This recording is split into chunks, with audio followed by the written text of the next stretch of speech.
Voglio partire subito dicendo che non pensiate che il mental training possa essere un valido aiuto solamente ad atleti di alto livello o ad agonisti. Il mental training è utile a tutti, anche al ciclista della domenica, proprio perché, come vedremo, attraverso il mental training si possono sviluppare delle competenze, delle strategie, e si può migliorare la propria performance nel contesto sportivo, ma poi una volta acquisite alcune competenze, alcune strategie, si fanno proprie e quindi possono essere utilizzate anche nella vita di tutti i giorni, sul lavoro, scuola, insomma, diventano parte integrante della persona. Allora, per chi non mi conoscesse, mi presento. Sono Veronica Rossi, una psicologa clinica, sessuologa. Mi occupo di psicologia dello sport, psicologia dell'alimentazione e psicologia del benessere. La psicologia del benessere è un ambito che va un po' a braccetto con la psicologia dello sport. Vedremo che cos'è il mental training e perché è importante nello sport. Poi parleremo del goal setting, ovvero di come dovrebbero essere definiti, stabiliti gli obiettivi. Questa è una tecnica di mental training a tutti gli effetti, perché stabilire gli obiettivi in maniera efficace è un buon primo passo per arrivare poi all'obiettivo reale. Ha come autostima, parleremo dell'autostima che ormai è un tema caldo di cui si parla tanto perché è un po' un ingrediente magico che nella vita aiuta poi in vari ambiti.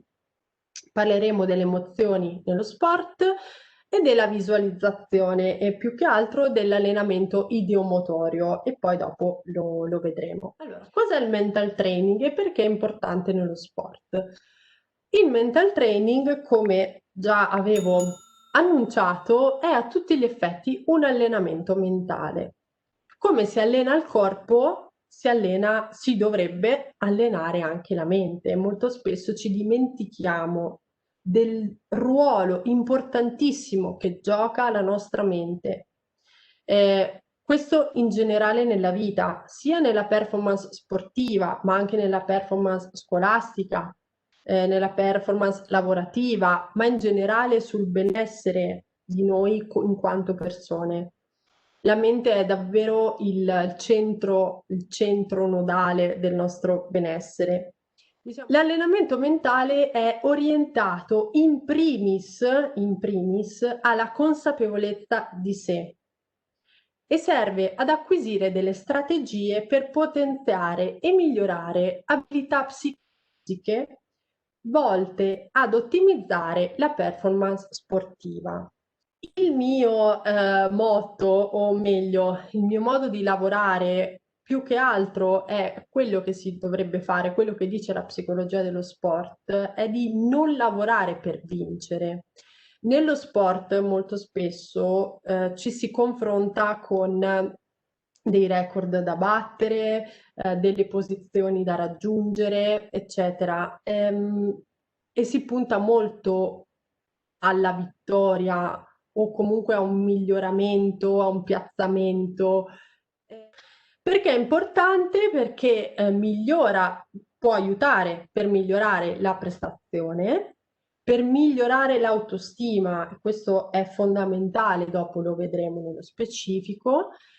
È molto utile per gestire lo stress e tutte quelle emozioni correlate alla performance sportiva, alle gare, alle partite, eccetera. Per gestire il fallimento, perché ricordiamoci che il fallimento è parte integrante del processo sportivo, del percorso sportivo, e però è difficile da gestire ed accettare. È importante per gestire lo stress post-infortunio, perché anche l'infortunio non è un'eventualità rara purtroppo per gli sportivi, e serve anche per migliorare la concentrazione e l'attenzione. E sappiamo bene quanto nello sport la concentrazione e l'attenzione facciano la differenza. E come devono essere questi benedetti obiettivi? Devono essere SMART. SMART è un acronimo, è un acronimo ed è un po' la carta d'identità degli obiettivi.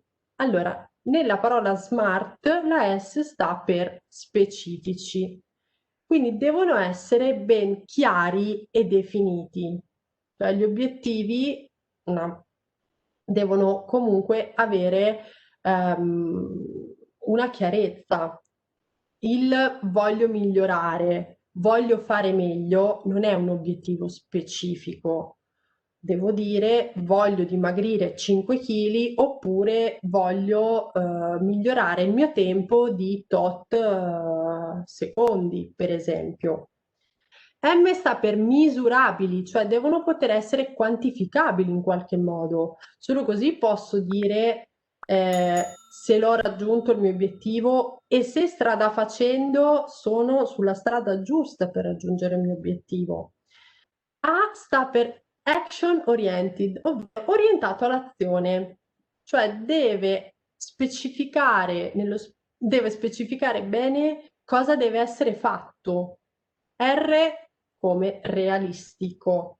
L'obiettivo deve essere realistico, pena l'insoddisfazione e la delusione. Cioè io una volta che definisco un obiettivo devo capire quali sono le capacità, le abilità di una persona, altrimenti gli offro un obiettivo irrealistico e che quasi sicuramente non potrà raggiungere e si crea veramente un disastro, perché poi c'è la delusione, l'insoddisfazione per non averlo raggiunto, quando il problema non è quello che è stato fatto che era sbagliato, ma lo sbaglio era a monte nella definizione dell'obiettivo, che non era realistico. Se io mi impongo che fra una settimana devo fare la scalata del K2, vedete bene che non è un obiettivo molto realistico. Ecco, questo è un esempio banale, però per far capire. È T come timely, ovvero definito nel tempo, cioè deve avere un tempo specifico, una sorta di scadenza che deve essere congruo appunto con il risultato che voglio ottenere. Quindi deve